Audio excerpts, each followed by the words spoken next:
తెలంగాణ పోలీసులకు big shock. Cyberabad Rachakonda commissionerate పోలీసుల వెబ్సైట్లు హ్యాక్ అయ్యాయి. వెబ్సైట్ల పునరుద్ధరణకు ప్రయత్నిస్తున్నట్లుగా ఐటీ టీమ్స్ ఇప్పటికే చెప్తున్నాయి. మళ్లీ హ్యాకింగ్ కాకుండా అడ్వాన్స్డ్ ఫైర్ వాల్స్ సిద్ధం చేస్తున్నట్లుగా తెలుస్తోంది. పోలీసుల వెబ్సైట్ల హ్యాకింగ్ ఐబొమ్మ రవి పనేనా అనే ప్రశ్న మరోవైపు తెర మీదకు వస్తుంది. ఎందుకు ఈ ప్రశ్న వస్తుంది అంటే, మొన్న ఎస్బీఐ పోర్టల్లో కూడా ఐబొమ్మ సినిమాలకి సంబంధించినటువంటి రీడైరెక్షన్ మనం చూసాం. అంటే ఐబొమ్మ సినిమాకి సంబంధించిన లింక్ని క్లిక్ చేసి ఎస్బీఐ పోర్టల్లో అక్కడ పేస్ట్ చేస్తే అక్కడ సినిమా వస్తున్నటువంటి పరిస్థితి కనిపించింది. ఆ తర్వాత మరికొన్ని వెబ్సైట్లు, కొత్త వెబ్సైట్లు వచ్చాయి ఐబొమ్మ పేరున, లేదంటే ఐబొమ్మకి రీడైరెక్ట్ అవుతూ మరికొన్ని కొత్త వెబ్సైట్స్ రావడాన్ని కూడా మనం చూసాం. ఇప్పుడు సైబరాబాద్ పోలీసుల వెబ్సైట్ హ్యాక్ అయితే ఐబొమ్మ రవి పనే అంటూ చాలామంది అనుమానం వ్యక్తం చేస్తున్నారు. ఇది నిజమా కాదా అనేది కన్ఫర్మ్ చేయాల్సి ఉంది. అయితే ఆల్మోస్ట్ వారం రోజుల నుంచి ఈ సమస్య వస్తున్నట్లుగా తెలుస్తోంది. ఇప్పుడు సరికొత్తగా కొన్ని ఫైర్ వాల్స్ని క్రియేట్ చేస్తున్నారు ఈ సమస్య రాకుండా ముందు అంటూ సమాచారం అందుతోంది. పోలీసులు ఇంకా దీనికి సంబంధించి డీటెయిల్స్ చెప్పలేదు. ఎవరు చేశారు, అసలు ఎవరిది పని, ఎవరు చేశారు, ఎప్పటిలోపు మళ్ళీ తిరిగి ఈ వెబ్సైట్స్ అందుబాటులోకి వస్తాయనే తెలియడం లేదు.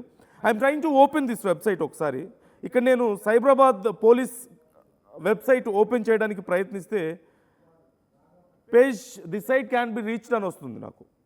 సో ఈ సైట్స్ ఓపెన్ అవ్వడం లేదు. ఆల్మోస్ట్ 5 days నుంచి ఈ సమస్య ఉన్నట్లుగా తెలుస్తోంది. సో కాకపోతే ఇప్పుడు రవి ఇష్యూ ఎందుకు ఇక్కడ వచ్చింది అంటే, ఇంతకుముందు మనం చెప్పుకున్నట్లుగా ఈ ఎస్బీఐ పోర్టల్లో డైరెక్ట్గా ఐబొమ్మకి సంబంధించిన లింక్స్ ఓపెన్ అవ్వడం కానీ, మరికొన్ని కొత్త వెబ్సైట్ రావడం కానీ, ఇవన్నీ ఒక ఎత్తు అయితే, ఇప్పుడు రవి గురించి ఎంత పెద్ద చర్చ జరుగుతుందో, రవి క్యాపబిలిటీస్ మీద కానీ, లేకపోతే అతని ఫ్యాన్ బేస్ ఎలా ఉందో ఇక్కడ మనకు కనిపిస్తోంది. ఈవెన్ పోలీసులు కూడా రవిని పోలీస్ జాబ్లో జాయిన్ అవ్వమని, పోలీసులకి పని చేయమని చెప్పేసి అడిగారు అంటూ వార్తలు మనం వింటూనే ఉన్నాం. అయితే రవి దానికి ఒప్పుకోలేదు. లేదు, నేను వేరే దగ్గరికి వెళ్ళి బిజినెస్ పెట్టుకొని నేను సెటిల్ అయిపోతానని చెప్పాడట. సో ఇలా రవికి సంబంధించి ప్రజల్లో ఎంత పెద్ద చర్చ జరుగుతుంది, ఎలాంటి సానుకూలత ఉంది అనడానికి ఇది ఒక ఎగ్జాంపుల్. ఖచ్చితంగా పోలీసుల వెబ్సైట్ హ్యాక్ అయితే కూడా అది రవి చేసిన పనేనా అంటూ చాలామంది డిస్కస్ చేస్తున్నారు. In fact you can comment on this. మీరు కూడా మీ అభిప్రాయాలను మాతో పంచుకోవచ్చు, మీరు కామెంట్ చేయొచ్చు. ఆర్టీవీ అడిగినటువంటి ప్రశ్నకు మీరు సమాధానం చెప్పొచ్చు. సో ఈలోగా ఒకసారి పవన్ జాయిన్ అవుతున్నారు, మా ప్రతినిధి. పవన్ అడిగి మరిన్ని డీటెయిల్స్ తెలుసుకుందాం. పవన్, వెబ్సైట్ హ్యాక్ చేసింది రవేనా? రవి పేరు అసలు ఎందుకు వస్తుంది? ఇంత పెద్ద చర్చ ఎందుకు జరుగుతుంది? గతంలో కూడా కొన్నిసార్లు హ్యాక్ అయ్యాయి, కానీ ఈసారి రవి పేరు రావడాన్ని మనం చూస్తున్నాం. అట్ ది సేమ్ టైం విచారణ ఎలా జరుగుతుంది, ఎంతవరకు వచ్చింది? ఎస్ నందు, ఏదైతే సైబరాబాద్ అండ్ రాచకొండ కమిషనరేట్ పరిధిలో ఉన్న అన్ని పోర్టల్స్, పోలీస్ పోర్టల్స్ అయితే హ్యాక్ అవ్వడం జరిగింది. అవన్నీ కూడా పనిచేయడం లేదంటూ కూడా పోలీసులు దానిపై వామతం కొంచెం స్పష్టత రావాల్సి ఉంది. ఎందుకంటే ఈ పోర్టల్స్ ఏవైతే ఉన్నాయో ప్రతి ఒక్కరు కూడా పోర్టల్స్ ఓపెన్ చేసి అందులో కంప్లైంట్ చేయడానికి సింపుల్గా ఓపెన్ చేసి పోర్టల్లో కంప్లైంట్ రైజ్ చేస్తూ ఉంటారు. కానీ అవన్నీ కూడా గత 10 రోజులుగా పనిచేయడం లేదు. ఎందుకని ఆరాధయ్యగా ఇవన్నీ కూడా సర్వర్లో హ్యాక్ అయినట్టుగా తెలుస్తూ ఉంది. ఇవన్నీ కూడా సర్వర్లు హ్యాక్ అవడంతో దాన్ని రికవరీ చేయడం కోసం ఏవైతే ఐటీ బృందాలు ఏవైతే ఉంటాయో వారందరూ కూడా, ఐటీ డిపార్ట్మెంట్ కానీ సాఫ్ట్వేర్ బృందాలు వీరందరూ కూడా ఆ సర్వర్ని డౌన్ చేయడం జరిగింది.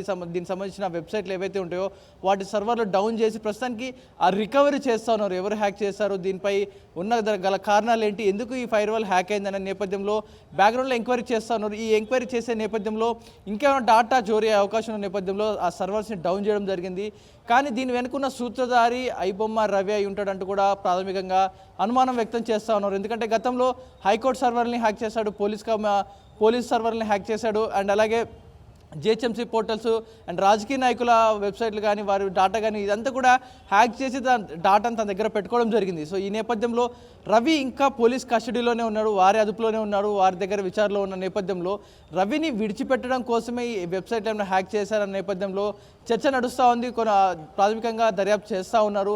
ఎందుకంటే రవిపై ఇంకా బెయిల్ రావలేదు, ఇంకా అతనిపై ఇంకో బెయిల్ వచ్చే అవకాశం ఉన్న నేపథ్యంలో ఈ బెదిరింపులు వస్తూ ఉన్నాయి. ఏదైతే వెబ్సైట్లు హ్యాక్ అయ్యాయో, ఈ సెన్సిటివ్ డాటా, పోలీస్ డాటా అంటేనే చాలా సెన్సిటివ్, హై రిక్యూడ్ ఫైల్స్ అన్నీ కూడా అందులో ఉంటాయి. సో దీన్ని హ్యాక్ చేశారు అంటే దీని వెనక ఎంత బ్యాక్గ్రౌండ్ అంటే ఈ దేశంలో జరగలేదు, ఈ అటాక్ అంతా కూడా ఈ దేశంలో జరగలేదు, బయట దేశం నుంచి అటాక్ చేసినట్టు కూడా నిపుణులు చెప్తా ఉన్నారు. ఎందుకంటే ఈ దేశంలో నుంచి ఇక్కడ హ్యాక్ చేసి ఉంటే ఈ పాటికి మేము లొకేషన్ ట్రేస్ చేసే వాళ్ళం, కానీ ఈ బ్యాక్గ్రౌండ్ ఆపరేషన్ అంతా కూడా వేరే ఎక్కడి నుంచో రన్ చేస్తూ ఉన్నారు, వారిని ట్రేస్ చేసే ప్రయత్నం అయితే చేస్తూ ఉన్నాం. ఈలోపు మన సర్వర్లో ఉన్న డేటా లీక్ అవ్వకుండా ఉండాలంటే ఈ సర్వర్స్ని మనం డౌన్ చేసి ఒక 10 రోజులు వాడకపోవడం మంచిదన్న నేపథ్యంలో ఈ 10 రోజుల పాటు ఈ సర్వర్ని అయితే డౌన్ చేసి అలా ఆ వెబ్సైట్స్ని క్లోజ్ చేసి పెట్టడం జరిగింది. దీనిపై ఎన్ఐసి అధికారులు కూడా దర్యాప్తు చేస్తూ ఉన్నారు. పోలీసు డిపార్ట్మెంట్తో పాటు ఎన్ఐసి కూడా రంగంలో దిగింది. సో దీనిపై విచారణ జరపాల్సి ఉంది. ఎందుకంటే పోలీసు ఇన్ఫర్మేషన్ అంటే ప్రతి డీటెయిల్స్ సంబంధించిన కేసు ఫైల్ కానీ ఇవన్నీ కూడా సెన్సిటివ్ ఇన్ఫర్మేషన్ మొత్తం కూడా వారి పోర్టల్స్ ఉంటాయి. ఏకంగా వాటి ఫైర్ వాల్ని బ్రేక్ చేసి ఆ డాటాని తీస్తున్నారంటే అవతల నుంచి ఎంత పెద్ద తలకాయలు ఉంటాయి, ఎంత పెద్ద మంది దీనిపై అటాక్ చేస్తున్నారు, పోలీసు వ్యవస్థనే కుల్లగొడుతున్నారంటే దీనిపై పెద్దవారి హస్తం ఉందన్న నేపథ్యంలో పోలీసులు చాలా సెన్సిటివ్గా ఈ కేసును డీల్ చేస్తూ ఉన్నారు. కానీ రవిని ఎందుకు అనుమానిస్తున్నారు అన్న నేపథ్యంలో, ఎందుకంటే ఐబొమ్మ అనే కేసు ఆ వెబ్సైట్ హ్యాక్ అని గతంలో ఎస్బీఐ పోర్టల్ని క్రియేట్ చేయడం, అందులో ఒక లింక్ పేజ్ చేయడం, ఇవన్నీ కూడా క్రియేట్ చేశాడు. రవి జైల్లో ఉన్న నేపథ్యంలోనే ఇవన్నీ కూడా బ్యాక్గ్రౌండ్ ఆపరేషన్స్ రన్ అయ్యాయి. అంటే రవి కరేబియన్ ఐలాండ్స్లో ఇంకా అతని ఆఫీస్ కానీ బ్యాక్గ్రౌండ్లో ఎంప్లాయీస్ కానీ ఇంకా రన్ అవుతూ ఉన్నారు. దీని వెనక ఇంకా పెద్ద మంది హ్యాకర్స్ ఉండే ఉంటారు. ఇవందరూ కూడా రవిని విడిచిపెట్టడానికి ఏదైనా బ్లాక్మెయిల్ చేసి పోలీస్ వ్యవస్థను బ్లాక్మెయిల్ చేసి విడిచిపెట్టడానికి ఏమన్నా ఇలాంటి వెబ్సైట్ హ్యాక్ చేస్తున్న నేపథ్యంలో పోలీసులు విచారణ జరుపుతూ ఉన్నారు. కన్ఫర్మ్ అయిందా అంటే ఇది బయట వ్యక్తుల పనేనా, విదేశాల నుంచి జరిగినట్లుగా మీరు చెప్తున్నారు? Is it confirm? And Ravi విచారణకు సంబంధించి ఏమైనా డీటెయిల్స్ వస్తున్నాయా? నిన్నగాక మొన్నేమో రవిని పోలీస్ డిపార్ట్మెంట్లో చేరమన్నారని, లేదంటే రవి ఏదో వెళ్ళి నేను బిజినెస్ పెట్టుకుంటాను అని చెప్పాడని చెప్పేసి రకరకాల సమాచారం బయటకు వస్తుంది. సో విచారణకు సంబంధించి అప్డేట్స్ ఎలా ఉన్నాయి ఇంకా? ఎస్ నందు, పోలీసులు మాత్రం ఎక్కడ అఫీషియల్గా రవి గురించి ఎక్కడ చెప్పడం లేదు, కానీ సమాచారం అయితే అందుతూ ఉంది బయట. రవి ఇలా పోలీస్కి ఒక అవకాశం ఇచ్చాము అతనికి, కానీ అతను సద్వినియోగం చేసుకోలేకపోతున్నాడు, తన సొంత బిజినెస్ పెట్టుకొని రన్ చేస్తాను అంటును అన్న సమాచారమే అందింది తప్ప పోలీసులు మాత్రం ఇంకా అఫీషియల్గా చెప్పలేదు. కానీ ఈ హ్యాకింగ్ సంబంధించి మాత్రం బయట దేశం నుంచే జరుగుతుంది అన్నట్టుగా ఎన్ఐసి అధికారులు చెప్తా ఉన్నారు. ఎందుకంటే ఇక్కడ సర్వర్లు వాడిని, ఇక్కడ ఇంటర్నెట్ కానీ ఇక్కడ లొకేషన్స్ వాడలేదంటూ కూడా ఎన్ఐసి అధికారులు చెప్తున్నారు. దీనిపై దర్యాప్తు చేపడతా ఉన్నారు. ఎందుకంటే ఈ దేశంలో కనుక మన దగ్గర నుంచి ఎక్కడ ట్రిగర్ అయినా కూడా కొంచెం ట్రేస్ చేసే అవకాశం చాలా ఈజీగా ఉంటుంది. లొకేషన్ సర్వర్స్ కానీ ఆ పోర్టల్స్ యూజ్ చేసే విధానం కానీ ఇవన్నీ కూడా తెలిసిపోతూ ఉంటాయి. కానీ ఈ కంప్లీట్గా బయట టెక్నాలజీ నుంచి వాడుతూ ఉన్నారు, బయట సర్వర్స్ నుంచి వాడుతూ ఉన్న నేపథ్యంలో వారిని ట్రేస్ చేస్తూ ఉంటూ కూడా ఎన్ఐసి అధికారులు చెప్తా ఉన్నారు. కానీ రవి విషయంలో ప్రాథమికంగా కొద్దిగా అనుమానం పడుతూ ఉన్నారు పోలీసులు. అంటే అనుమానాస్పదంగానే ఉంది, ఇది రవి పనేనా లేకపోతే ఇంకెవరి చర్యలపై కొంచెం అనుమానం నెలకొంది. కానీ దీనిపై ఇంకా స్పష్టత రాలేదు. ఎందుకంటే గతంలో ఈ ఏదైతే హ్యాకింగ్ చేశాడో డాటా కొలగొట్టారు, 5 కోట్ల మంది డాటా నా దగ్గర ఉందని పోలీసులు బెదిరించిన నేపథ్యంలో దీని వెనక రవి హస్తం ఉండొచ్చు అంటూ పోలీసులు ప్రాథమికంగా నిర్ధారణ, అంటే ఒక అనుమానం వ్యక్తంగా ఒక వన్ సైడ్ కార్నర్గా దర్యాప్తు అయితే చేపడతా ఉన్నారు.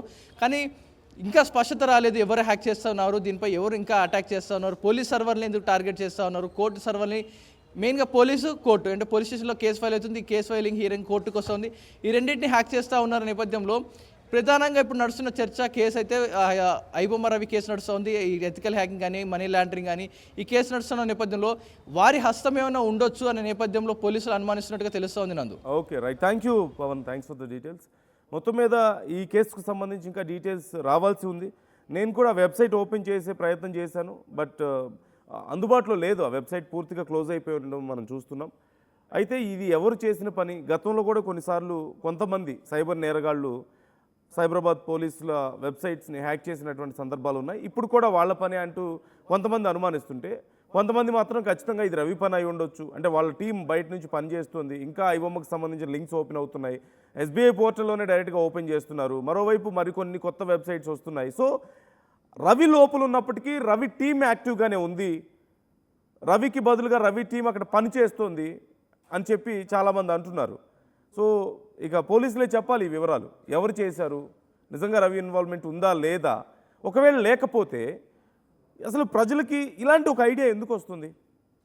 రవి అంటే ఇలాంటివి జరిగిన ప్రతిసారి రవియే ఇదంతా చేస్తున్నాడు, లేదంటే అతని టీం నుంచి ఇదంతా జరుగుతుంది అనే ఐడియా ఎందుకు వస్తుంది? Why people are still supporting him? ఇలాంటి విషయాల్లో వాళ్ళు ఎందుకు పాజిటివ్గా తీసుకుంటున్నారు? ఇలాంటి విషయాల్లో రవికి క్రెడిట్ ఇవ్వడానికి ఎందుకు చాలా ఇంట్రెస్టింగ్గా ఉన్నారు ప్రజలు? So these are very important questions, these are very sensible questions these days. So మీరేమనుకుంటున్నారు? మీకేమనిపిస్తుంది? Do you think Ravi is really behind all this? Ravi team నిజంగా దీని వెనక ఉందనుకుంటున్నారా? లేకపోతే ఎప్పటిలాగానే కొంతమంది సైబర్ నేరగాళ్ల పనే? బట్ ఒకవేళ సైబరాబాద్ పోలీసుల వెబ్సైట్ హ్యాక్ అయితే అత్యంత పటిష్టమైనటువంటి వ్యవస్థ మన పోలీస్ వ్యవస్థ వెబ్సైట్లే హ్యాక్ చేస్తున్నారంటే ఎలా అర్థం చేసుకోవాలి? వాళ్ళు ఇంతకంటే ఇంకా పటిష్టమైన వ్యవస్థ కలిగి ఉన్నారనా? దే ఆర్ మోర్ అడ్వాన్స్డ్ అని చెప్పాలా వాళ్ళ టెక్నాలజీ? లేదు అంటే దేనికోసం చేస్తున్నారు? ఫర్దర్ ఇన్ఫర్మేషన్, వీళ్ళ దగ్గర ఉన్న సమాచారం గురించా, లేకపోతే ఇంకేమైనా ఫైల్స్ మ్యానిపులేట్ చేస్తున్నారా? ఒకవేళ గతంలో కూడా ఇలా కొన్నిసార్లు హ్యాక్ అయింది కాబట్టి, హ్యాక్ అయిందంటే everything is under there control. So what are they doing with that website? What are they what are they thefting from that? ఏం చేస్తున్నారు? What are they manipulating? So ఇది కూడా చాలా కీలకమైందే. Are we safe? మన police డిపార్ట్మెంట్కి సంబంధించిన సమాచారం సేఫ్గా ఉందా లేదా? దీనికి సంబంధించి ఇంకా పోలీసులు కన్ఫర్మ్ చేయాల్సి ఉంది. అండ్ ఖచ్చితంగా ఇలాంటి వాళ్ళని వదిలిపెట్టరు, అంతవరకు అయితే confirm. They are trying to create more firewalls and మరింత అడ్వాన్స్డ్గా ఎప్పటికప్పుడు అప్డేట్ అవ్వడానికి ప్రయత్నిస్తున్నారు. At the same time they don't leave them అంత ఈజీగా. ఇలాంటి పోలీసుల వెబ్సైట్స్ని హ్యాక్ చేసిన వాళ్ళని అంత ఈజీగా ఎందుకు వదిలిపెడతారు అనే ప్రశ్న ఖచ్చితంగా ఇక్కడ ఉత్పన్నం అవుతుంది. But at the same time చాలామంది సైబర్ నేరాలకి సంబంధించి కంప్లైంట్స్ ఇచ్చినప్పటికీ పోలీసుల వెబ్సైటే సేఫ్గా లేనప్పుడు ఇక ప్రజల పరిస్థితి ఏంటి? ఒక్కసారి ఇమాజిన్ చేసుకోండి. రవి విషయంలో కూడా ఈ ప్రశ్న వస్తుంది. పోలీసు వ్యవస్థకి సంబంధించిన వెబ్సైట్సే సేఫ్గా లేనప్పుడు, అవే హ్యాక్ అవుతున్నప్పుడు, ఆఫ్టర్ ఆల్ మన ఇన్ఫర్మేషన్ ఎంత? మనం ఒక సైట్ క్లిక్ చేస్తున్నాం, అయిపోయింది, కథం. అక్కడితో మన ఇన్ఫర్మేషన్ అంతా వాళ్ళ చేతుల్లోకి వెళ్ళిపోయింది. సో ఫ్రీ సినిమాలకు అలవాటు పడ్డవాళ్ళు కొంచెం ఆలోచించండి ఏం జరుగుతుంది అనేది. How vulnerable you are, how weak you are compare to police department. వాళ్ళ వెబ్సైట్సే హ్యాక్ అవుతున్నప్పుడు మనం ఎంత? మన ఫోన్లు ఎంత? లేదంటే మన ఇన్స్టాగ్రామ్, ఫేస్బుక్ అకౌంట్స్ ఎంత? It's nothing for them. So మీ అభిప్రాయాలను కామెంట్ చేసే ప్రయత్నం చేయండి. అసలైన తొలి వెలుగు. ఫాలో వాట్సాప్ @తొలి వెలుగు official.